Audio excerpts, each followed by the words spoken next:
Hello, it's an amazing time once again, and today we are looking at functions in Python. If you have been following our videos, you discover that in the previous video we talked about data type, Python data types, and today we are looking at functions. Just before we dive right in, I'm going to show you what we are going to look at. I'll take you to Jupyter Notebook. By the way, you can do everything we're going to do now in your Visual Studio Code. Okay, but I will focus more on Jupyter Notebook, even though I'm going to show you how the code work in your Visual Studio Code. For a reason, we'll be using Jupyter Notebook since the start of this tutorial, and most people are familiar with that. And again, because of the way it is lined out, you can actually line up blocks of code, and you have this markdown, this text you can add to your code to make it explanatory. And again, we just shift enter, in no time you run your code and everything will be lined out smoothly. So I'm going to focus more on using Jupyter Notebook, even though I will show you how you can do all of this in Visual Studio Code.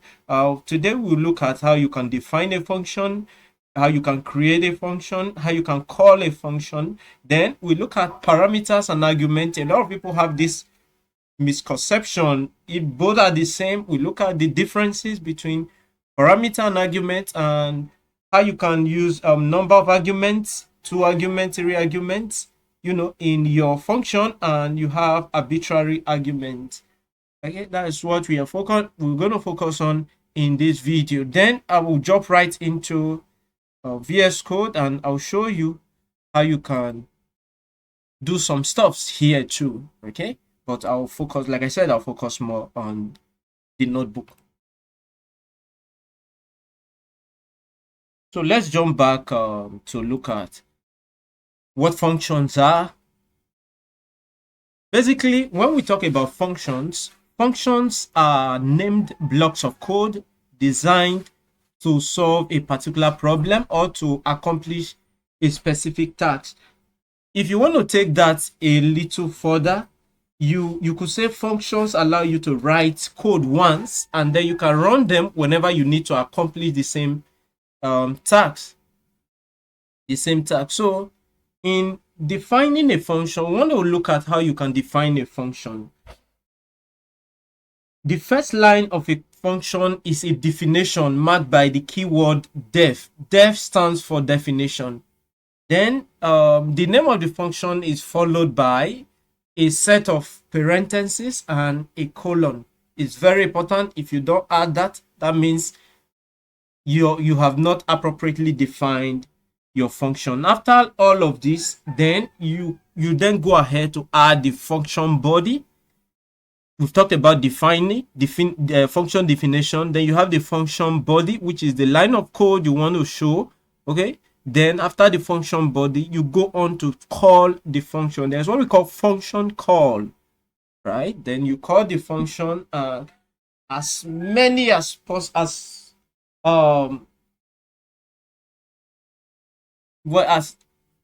as possible. You want to have that function again and again. You keep calling that function, and it's going to show you that. So let's define a function.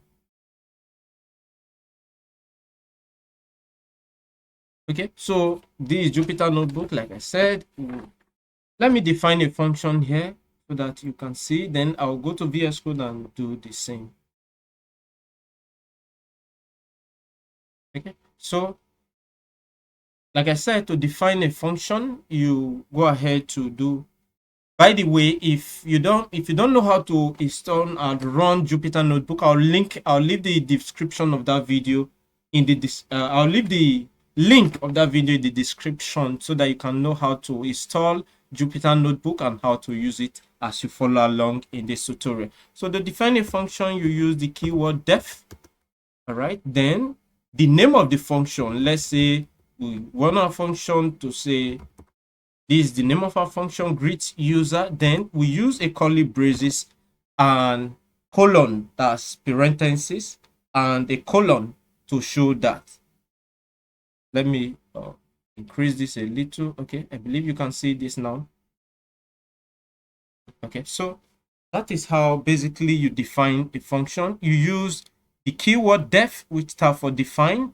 Then you have your function name and your parentheses and a set of, then you have your colon. Basically, that is how you define a function. After your function definition, you can go on to add a comment that explains what you are going to do, but we are going to look at that later. So looking at how you create your function,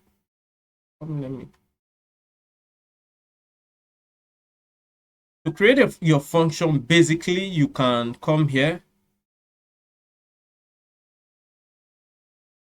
So since we already know how to define a function, you use def, the function name, followed by a set of parentheses and a column. Let's take this a step further. Let's create a full-blown function. So to do that, we are going to do, like we said, we use the keyword def, then the function name, which is greet user, then a set of parentheses, then our colon. So after that, we are going to write the body, the body of the function. Okay, so to do that, let's say we want to output just a simple text using print. Then we have our set of, then we want to print out hello dev, just like that. Okay, so hello dev, that's the text we want to print out.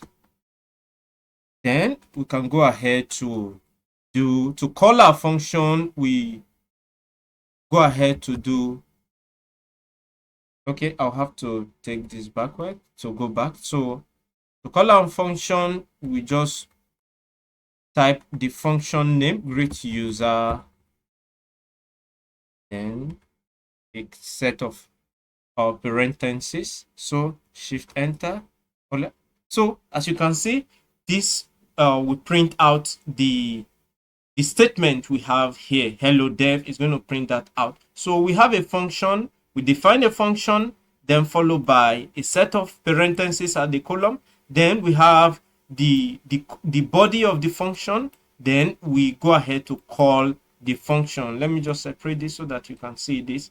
Okay, it's different. This is the function call, this is the function definition, then this is the body, the function body. Okay, like I said earlier, let's just quickly let me show you how you can go ahead to do this in VS Code before we continue. Okay, so if I have this, I've created a file, so I could go ahead to do the same def, then I'll define my function, the same thing, greet user, then I'll have that set of parentheses, a column, then I'll print out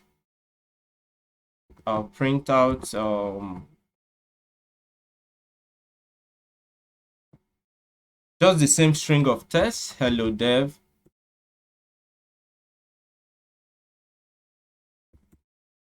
Okay, just like so. Then I'll go ahead to call my function using my function name, greet user. Okay, then I'll add the set of parentheses. So to do that, I'll go ahead to go to my terminal.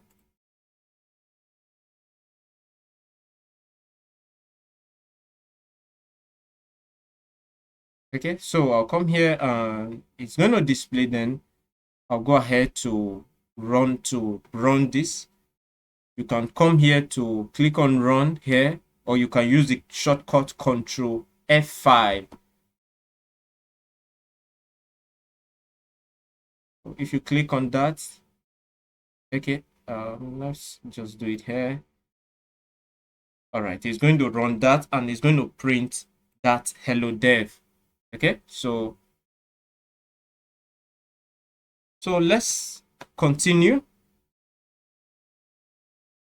Like we did earlier, to call a function, we use the function name followed by parentheses. That's basically how you call your function. We have showed that in the code we did earlier. So let's look at something else. So we want to show you how you can pass information to a function. Okay, it could, that information could either be passing information to a function could either be a form of argument or parameter. So we are going to go on to look at the difference between these two. Information passed to a function, like I said, could be in the form of argument or parameter. So let me just go back here and okay, so okay, creating a function, calling a function, basically they are the same. So we just go ahead to put this here.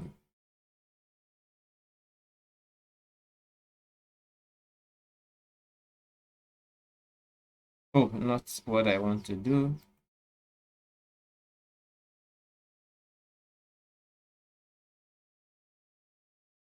Okay, so we are going to look at basically how you can pass argument to a function. So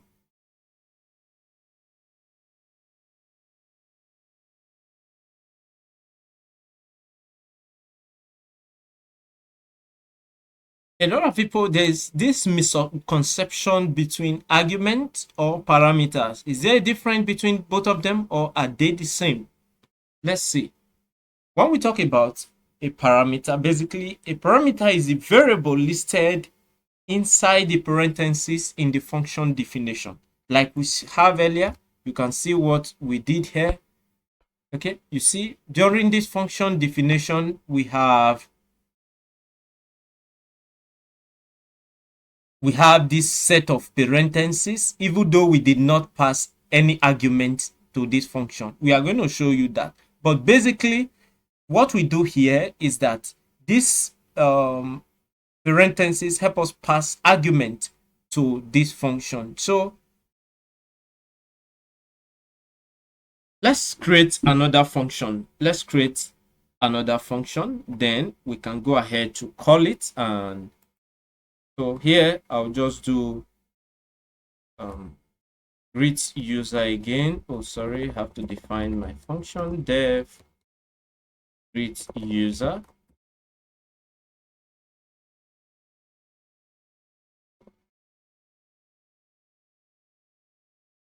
Okay, so I'll have user 1, user 2. Okay, then I'll have user 3. Just this 3 set of users I'll have in the function, in this function. So after that, I'm going to use the print.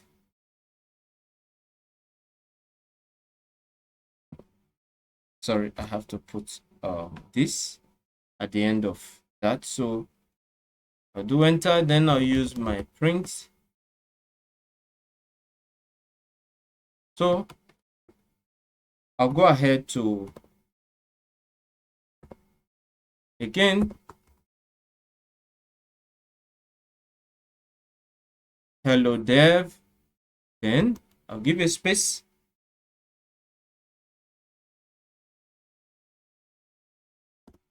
Then I'll use the plus sign and I'll input the user I want to greet. Okay, I believe you are following. Let's say user 1. Okay, so let's say I want to greet the first user, user 1. Then I'll close this curly brace, this parenthesis. Then after that, I'll go ahead to call my function. So calling my function here, greet user, then I don't just want to call it with an empty no item in the parentheses. I want to call it with a set of names, because in my function definition I indicated 3 users here. So I'll go ahead to have those users. So the first one, I'll say Paul. I'll do Paul.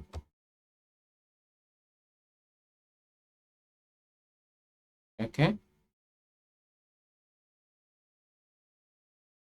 Then I'll do Jane.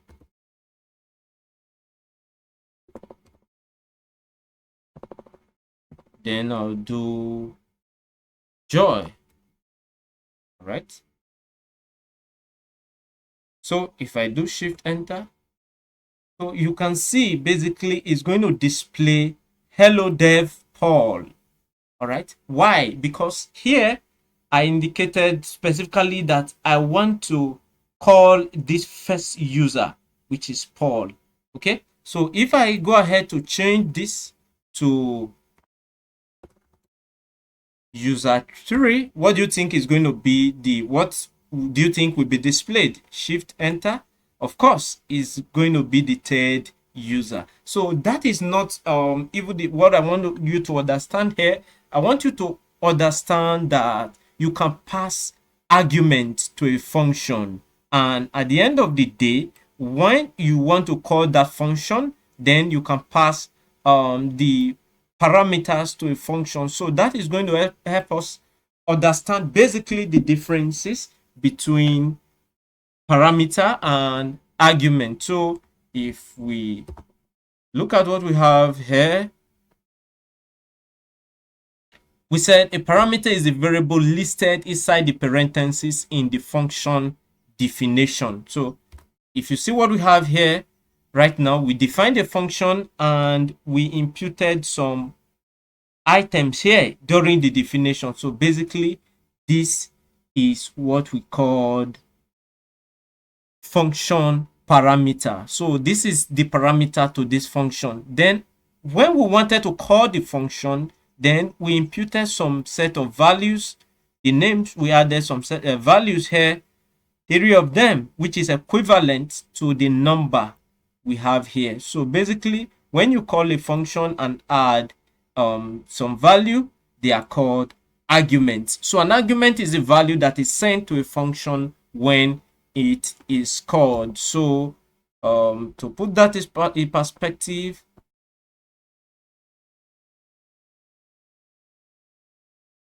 so we could say an argument is a value basically that is set to the function when it is called. So in defining a function, you add a parameter. In calling a function, you add an argument. I believe that it helps you, clarify the differences between functions and parameters. Oh, sorry, parameters and argument. I beg your pardon. So again, let's have another function. Looking at number of arguments. Basically, if you want to call a function, basically, the number, a function must be called with the correct number of arguments. Like you have here, you can see we pass 3 arguments to this function, or parameters, like we said earlier. We pass 3 parameters to this function, and when we want to call the function, we called it with the same number, which is 3 arguments was called during the function call, which is equivalent. They are the same. So let's say here I pass 3 arguments, and in the function call,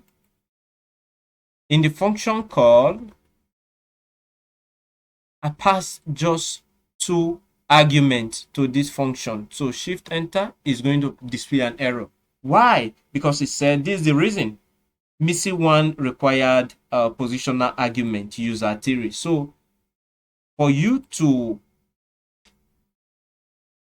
code to work, the number of parameters you pass to a function must be the same with the number of arguments during the function call. So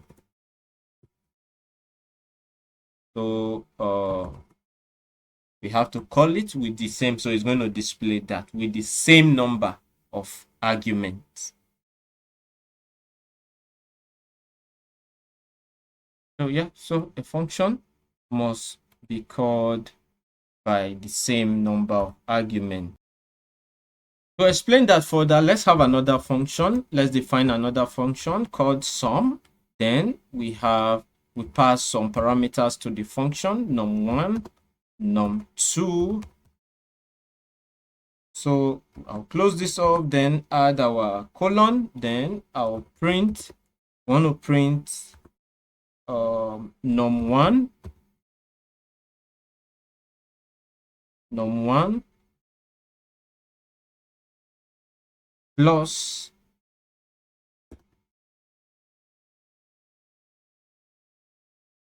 num2. Basically num2, we want to add the two numbers.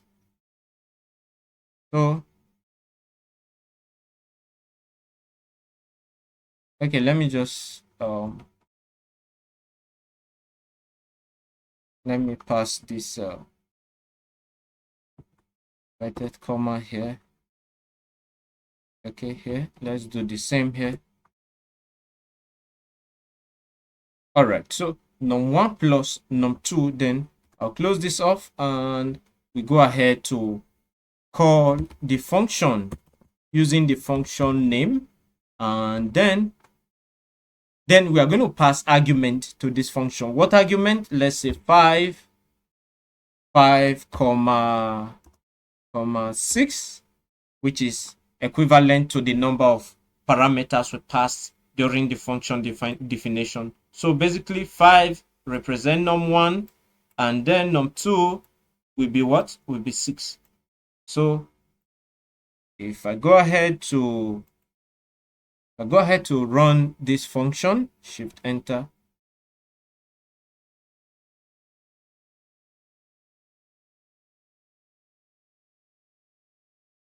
Okay, basically let me remove this. These are numbers. Okay, this num1. All right, then num2, sorry about that. Num2. So then I pass the argument here. All right, so if I go ahead to do shift enter, it's going to print 11. All right, so if I go ahead to include a third number here, let's say num3,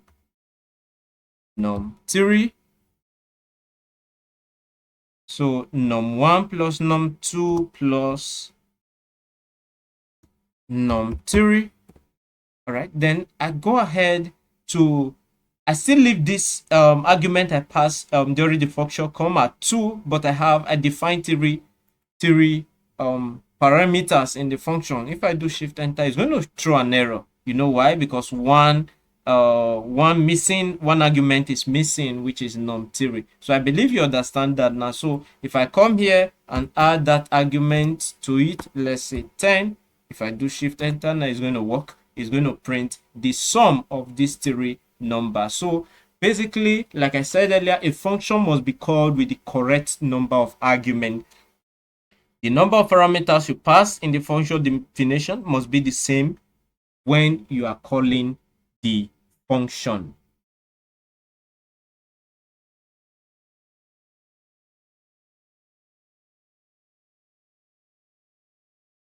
Okay, we are going to now look at arbitrary argument.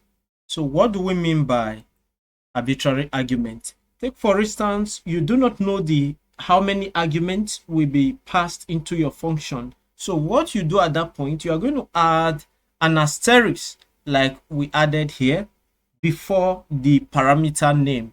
So if you add that, even if you pass 100 arguments during the function call, it will still be in line with your function. You will still be correct. It's not going to throw an error. So that is what we are going to go back to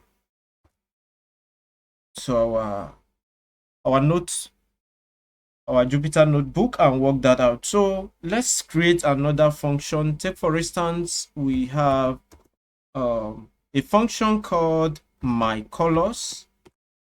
The function name is myColors, and I don't know the number of arguments that will be passed at the end of the day. So I'll just pass the parameter colors.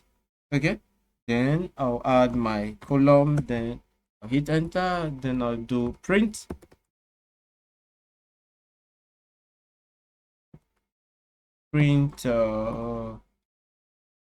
Let's say my favorite color is, then I'll give a space, then I'll close that,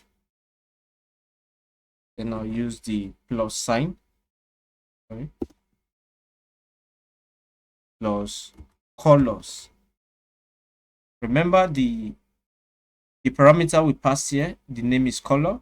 We use this asterisk because we don't know the number of argument that this function will be called with. So that's my colors. Let me just leave it at that. I'm going to show you what I'll do next. Then after that, I'll go ahead to call this function by the function name, my color. Then I'll pass some argument to this function. What are the colors? Let's say white. Okay, the next one, let's say blue. Okay, let's say red. And let's say green. I've not even mentioned my favorite color. Okay, let me just add that. Sorry. So lastly, let's say we have another color, black. Yeah, black is beautiful. All right, so I'll close that off. If you look closely, you will discover that during the function definition, we did not include all the numbers because we do not know the number of arguments that will be passed during the function call. So we just used the asterisk and we added colors.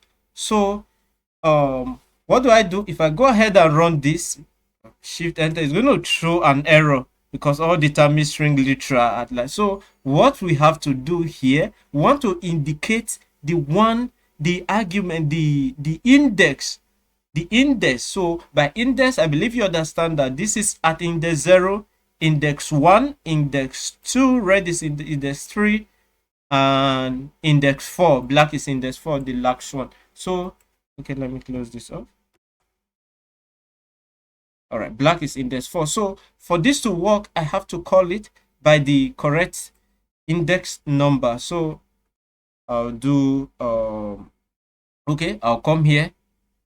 Let's say let's say white is my favorite color to you. What I'm going to do here, I'm going to use this square bracket. I'll do index 0 because white is at the first index. So if I do shift enter now, it's going to run. My favorite color is white. I believe you understand that. So let's say I want to change. I've changed my mind. I prefer blue now. So I'll do index 1, shift enter. My favorite color is blue. And of course, you should know that black is mine. So I have to call it by the index number, which is index 4. If I do shift enter, it's going to print that my favorite color is black. Okay. Talking about function, there are a lot of other things you should know. Probably you'll have another video